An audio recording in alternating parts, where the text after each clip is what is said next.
କି ଟେଷ୍ଟ ଥିଲା ଜିଭରେ ଏପର୍ଯ୍ୟନ୍ତ ଲାଗିକି ରହିଛି। ଏଇ କିଏ ମୁଁ? ହଁ ତୁ ଶୁଣ ତୁ ପ୍ରତିଦିନ ମୋ ବ୍ୟାଗରୁ ଟିଫିନ କାଢି ଖାଉ। ବାଳ ଜାଣି ଦେଇଛି ରେ ପଳାଏ। ଏଇ 14 ବର୍ଷ ତ ଏମିତି ଖାଇବା କେବେ ଖାଇ ନଥିବୁ। 14 ବର୍ଷ ଉଠେଇବୁନି ବୁଝିଲୁ ତ। 14 ବର୍ଷ ଉଠେଇବୁନି। ଶଳା ପାଣିରେ ବୁଡି ବୁଡି କଣ ଝଗଡା କରୁଛୁ? ଦମ ଅଛି ତ ଉପରକୁ ଆ ନା, ତାପରେ ଦେଖୁଛି ତତେ। କଣ ପଛଟା ଶୁଖିଗଲା?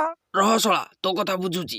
ଶଳା ମୋ ଟିଫିନ ଖାଉଛୁ, 5 ଟଙ୍କିଆ ବିସ୍କୁଟ ଖାଇ ମୁଁ ଦିନ କଟଉଛି। ଇଆଡକୁ ଆ ଶଳା, ଇଆଡକୁ ଆ।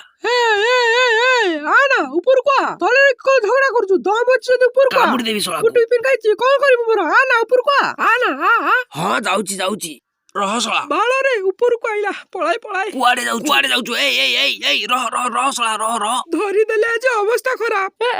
ମତେ ଟିକେ ଗାଧେଇବାକୁ ଇଚ୍ଛା ହଉଥିଲା। ଦେଖ ମୁଁ କେମିତି ଗାଣ୍ଡି ଟେକି ପହଁରୁଛି। ଆ ନା ଧର ମତେ। ସେଇଟା ତ ପାରିବୁନି।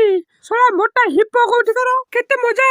ବାପା କ୍ଷୀର ପିଇଛୁ ଯଦି ଆ ନା ଲଡ ମୋ ସାଥେ। କିନ୍ତୁ ଯାହାବି କହ ଭାଇ, ତୋ ଖାଇବା କି ଟେଷ୍ଟ ଥିଲା। ତାହେଲେ କାଲି କଣ ଆଣୁଛୁ ଭାଇ? ତାକୁ ତ ଖାଇବାକୁ ପଡିବ। ବାହାରୁ ଆଉ ଟିଫିନ ଖାଇବେନି ମୁଁ। ବୋଉକୁ କହିବୁ ଟିକେ ଟିଫିନରେ ଓଉ ରାଇତା ଦବ, ଖାଇବାକୁ ଭଲ ଲାଗେ। ତୁ କଣ ମୋ ଟିଫିନ ବି ଖାଉ? ତୋ ଟିଫିନ କଣ ପାଇଁ ଖାଇବି? ଡେଲି ରୁଟି ଆଳୁ ଭଜା ଖାଇବାକୁ ଭଲ ଲାଗେନି। ଖାଉନୁ ତ? ତାହେଲେ ଠିକ ଅଛି। ଘରୁ ଭଲ ଖାଇବା ଆଣିବୁ। ଏଇ ରୁଟି ଆଳୁ ଭଜା ଖାଇକି କଣ ହବ? ମତେ ବହୁତ ଭଲ ଲାଗେ ଖାଇବାକୁ। ତାହେଲେ ତୁ ଖା। ତୋ ଟିଫିନ ମୁଁ ଖାଇବାକୁ ଯିବିନି।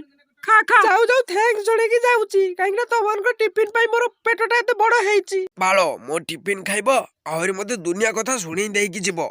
ଯାଉ। ଏହାପରେ ମୁଁ ଟିଫିନରେ ଝାଡା ଟାବଲେଟ ମିଶେଇକି ଆଣିବି। ତାପରେ ଶଳା ଟଏଲେଟରେ ବସିକି ମତେ ଥ୍ୟାଙ୍କ୍ସ ଜଣେଇବ।